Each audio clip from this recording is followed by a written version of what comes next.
সবার আগে শামীম পাটোয়ারি। বাংলাদেশ দল ফিরে এসেছে রাজধানী কলম্বোতে। এখানেই টি-টোয়েন্টি সিরিজের শেষ ম্যাচে মুখোমুখি হবে বাংলাদেশ। যেমনটা দেখতে পাচ্ছেন, বাংলাদেশ দলের spin bowling coach Mushtaq Ahmed, যিনি রিশাদকে বদলে দেওয়ার আমূল কারিগর।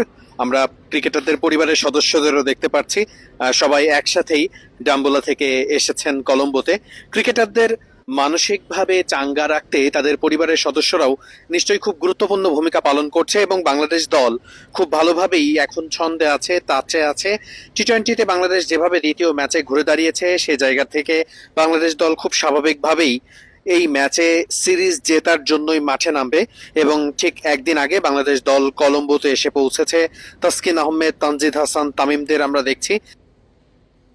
এবং এই মুহূর্তে দলের ক্রিকেটারদের যে বডি ল্যাঙ্গুয়েজ, সেটাও কিন্তু বেশ ইতিবাচক। ঠিক যেমনটা আমি গতদিনই বলছিলাম, বাংলাদেশ দল যখন আসলে ভালো ছন্দে থাকে, ভালো জেতার মধ্যে থাকে, তখন কিন্তু আসলে ক্রিকেটারদের দেখলে মনে হয় যে তাদের বডি ল্যাঙ্গুয়েজটাও বেশ ভালো, তারা খুব ছন্দে আছে। এবং একই সাথে দল যখন আসলে ভালো ফলাফল করে না, তখন আসলে তাদের বডি ল্যাঙ্গুয়েজটাও নিচের দিকেই মনে হয়। এবং টিম হোটেলে যখন জাকির আলী অনিক, তানজিদ হাসান, তামিম, রিশাদ হোসেনরা একে একে প্রবেশ করছেন, তখন যেন মনে হচ্ছে বাংলাদেশ দলটা অনেক ইতিবাচক একটা মোমেন্টাম ফিরে পেয়েছে। লম্বা সময় পরে শরীফুল ইসলাম ফিরেছেন, তিনি দারুণ করেছেন গত ম্যাচে।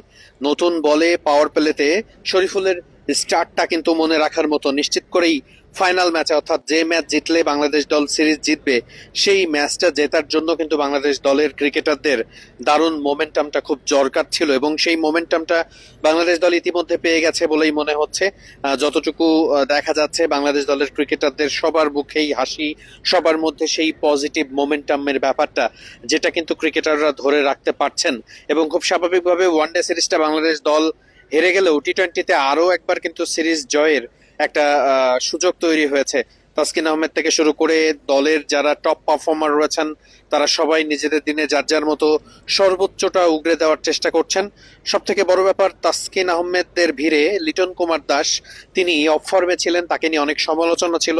সেই সমালোচনা উতরে তিনি দারুণভাবে কামব্যাক করেছেন, ম্যান অফ দ্য ম্যাচ হয়েছেন।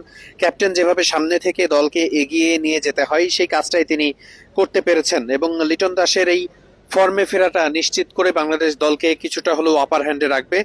শেষ ম্যাচেও লিটন চাইবেন দলের গুরুত্বপূর্ণ এই ম্যাচে দলের হয়ে পারফর্ম করা, সব থেকে বড় পারফর্মটাই যাতে তিনি করতে পারেন, সেটা নিশ্চয়ই তিনি খুঁজে ফেরার চেষ্টা করবেন। আমরা ঠিক যেমনটা দেখতে পাচ্ছি, ক্রিকেটাররা নিজেদের রুমের যে চাবি, সেটি সংগ্রহ করছেন রিসিপশন থেকে, এবং সেই রুমের চাবি সংগ্রহ করার পরই তারা কিন্তু নিজেদের রুমে ফিরে যাচ্ছেন। আজ তারা বিশ্রাম নেবেন, কাল প্র্যাকটিস শেষে পরশুদিন আবারও বাংলাদেশ দলের ম্যাচ।